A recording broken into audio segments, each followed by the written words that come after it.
Alright guys, what's up? Here's our end of Unit 2 review. Alright, just get you guys ready for the tests coming up next week. This is again for the Unit 2 book. So it's that like blue-green book. Write true or false next to each statement. Be able to explain your choice. So each of these, either true or false. First one, dilations always decrease the length of line segments. Well, if the scale factor was between 0 and 1, then that would be true. But sometimes the scale factor is bigger than 1, and that would increase the length of line segments. So it can't always do that, so that one's false. B, dilations take perpendicular lines to perpendicular lines. So if we have this, perpendicular lines, right, make a 90-degree angle. That's a definition of perpendicular lines, lines that make a 90-degree angle. If we dilated that, right, let's say we made both lines twice as big. It's still going to be a perpendicular lines though, alright? So that one's true. Another example there would be like parallel lines to parallel lines. So we had two short lines that were parallel. We dilated them.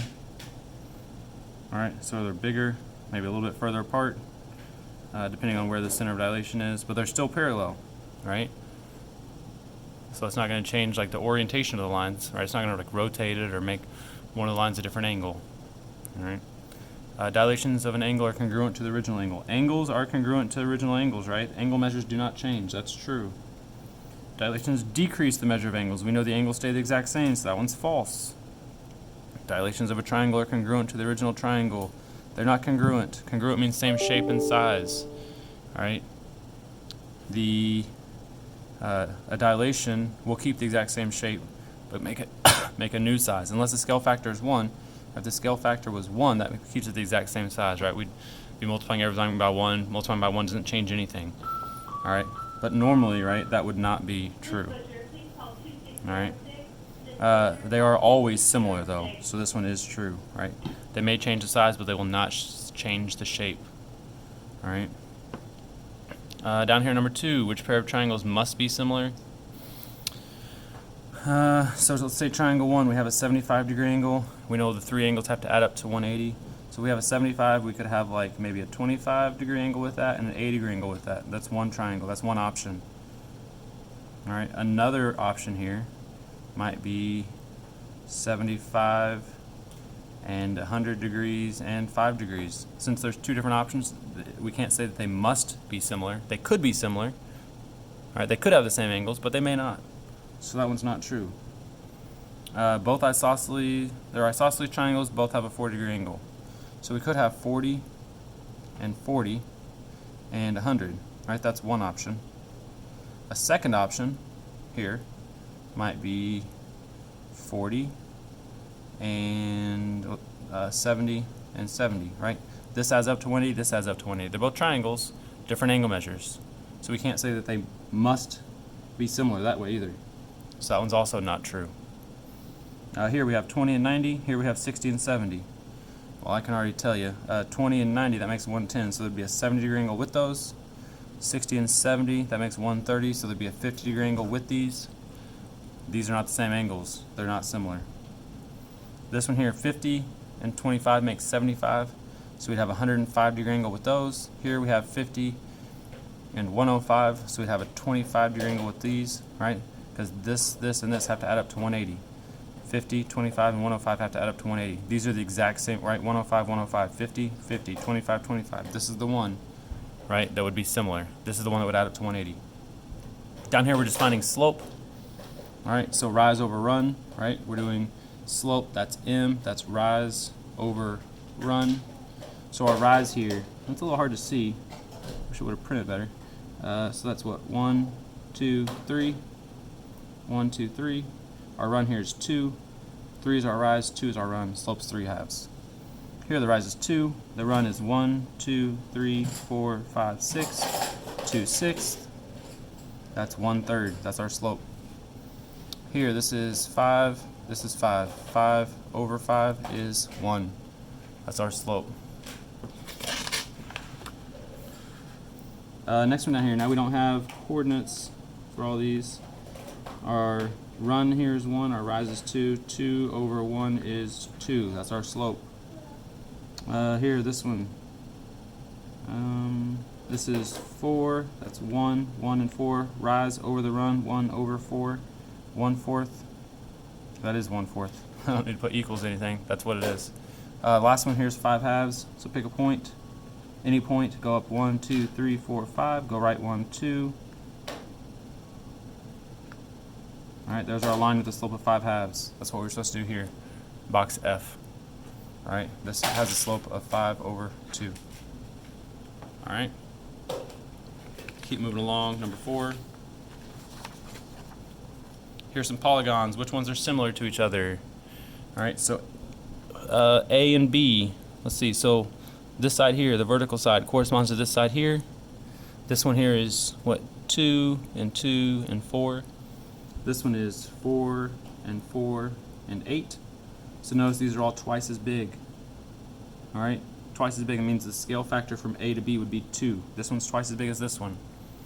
Alright? So these are similar, right? We can say A and B are similar. Let's look at C. C is what? A half, 1 1/2, 2 here. Is that right? Yeah.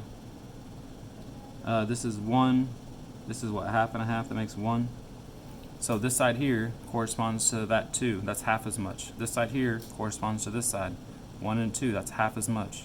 Here that's 2 and that's 4. That's half as much. This one here is also similar. This one here would have a scale factor of 1/2. The last one here, this one's 2 and 2 and 4. These are the exact same dimensions, so that is also similar.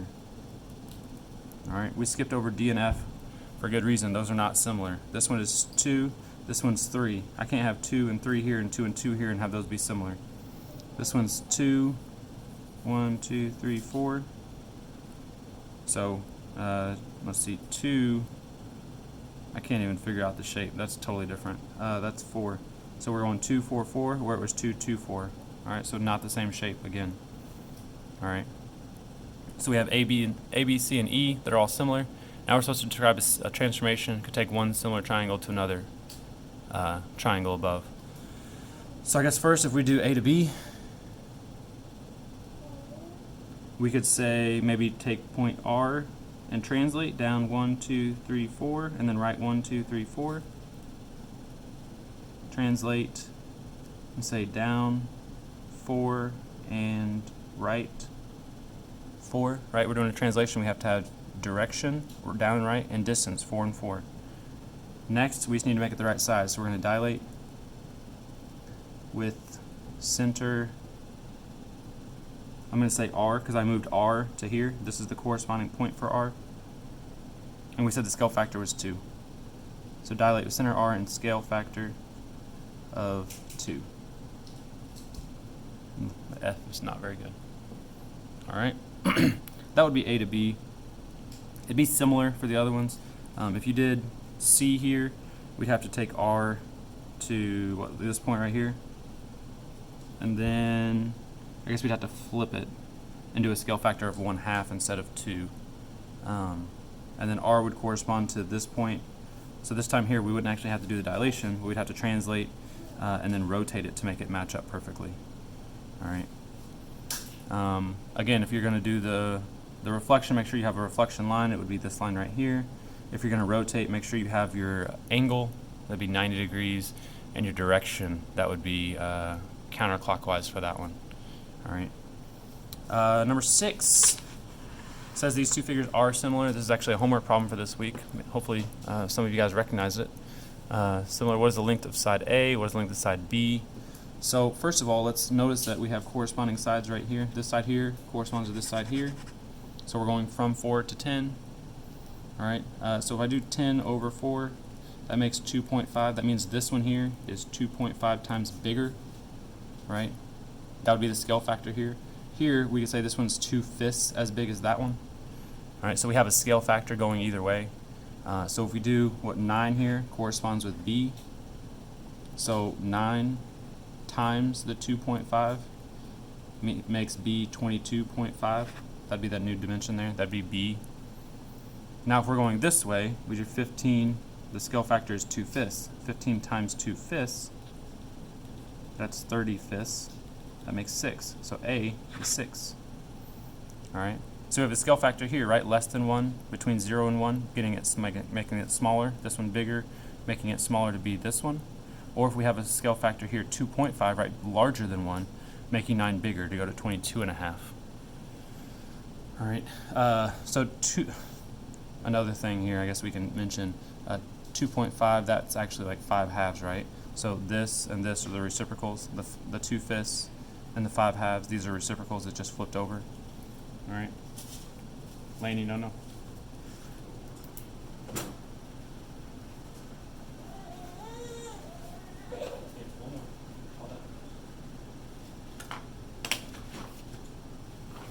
One more. All right, number 7. All the points in the picture on the same line. Find the slope of the line, explain and show your reasoning, find the values for A and B. What's the y coordinate when x is 0? That means it's the y-intercept. All right, so find the slope of the line first. So I've got a point here, I've got a point here I can use. So let's find first the rise and run. I'm going to draw on this triangle. So we're going from 2 up to 8, that's a rise of 6. We're going from 4 over to 16, that's a run of 12. So I have 6 over 12, that's a slope of 1/2. All right, so with the first part, 1/2. And I would say that we've gone ahead and shown our reasoning there.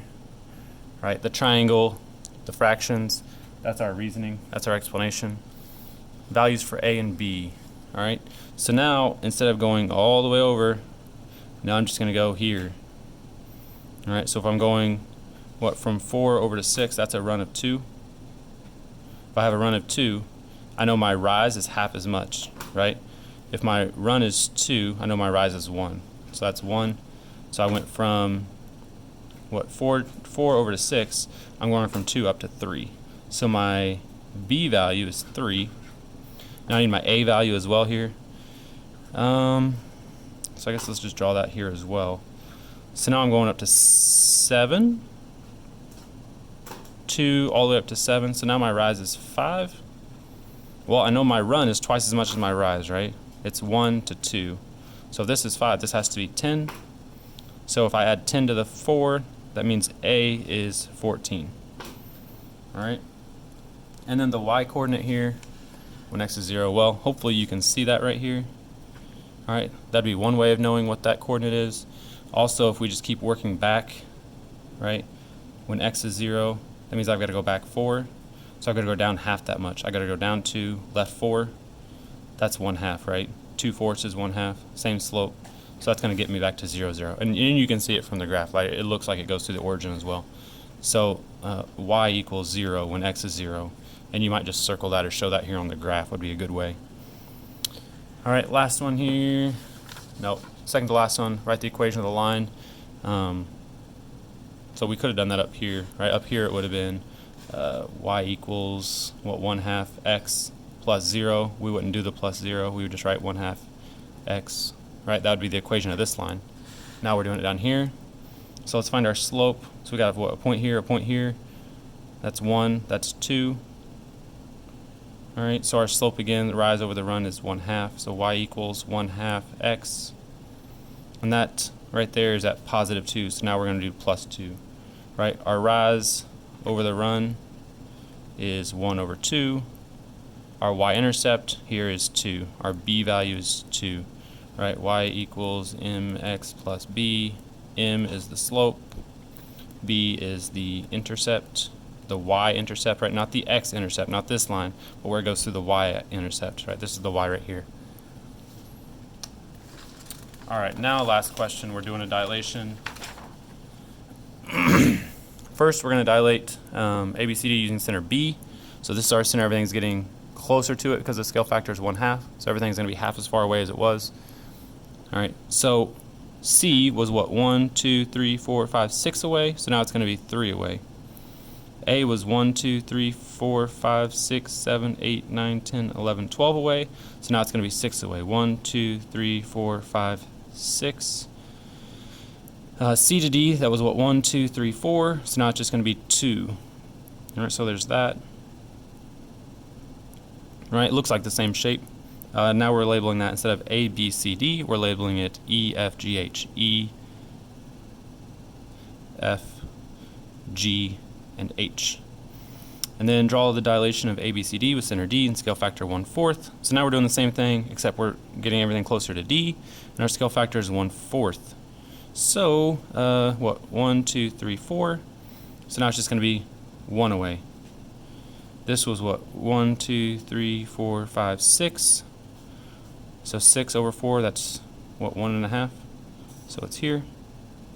And I know this line here was straight across, right? That's now going to be 3. This was 12. 1/4 of that now is 3. 1, 2, 3. Right, and it should be right there in line. All right, so here is this one. We're going to label that IJKL. All right, so IJKL. There's our dilation. All right, that's a scale factor of 1/4. Lastly, it says, are they similar? Well, I know this one's similar to this one because they're both similar to A, B, C, D. All right, since they're similar to the original, they're also similar to the new one.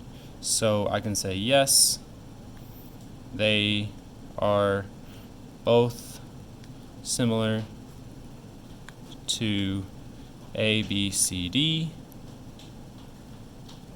So they are both similar to each other. All right, since they're similar to ABCD, they're similar to each other.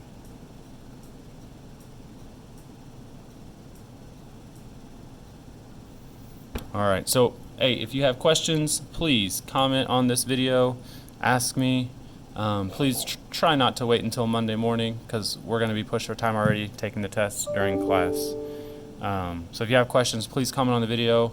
Let's take care of it over the weekend so we're not rushed for time Monday morning taking the test during class. All right, good luck to everyone. Please watch this as many times as you need to, ask me questions, and let's do well on the test on Monday. Thank you.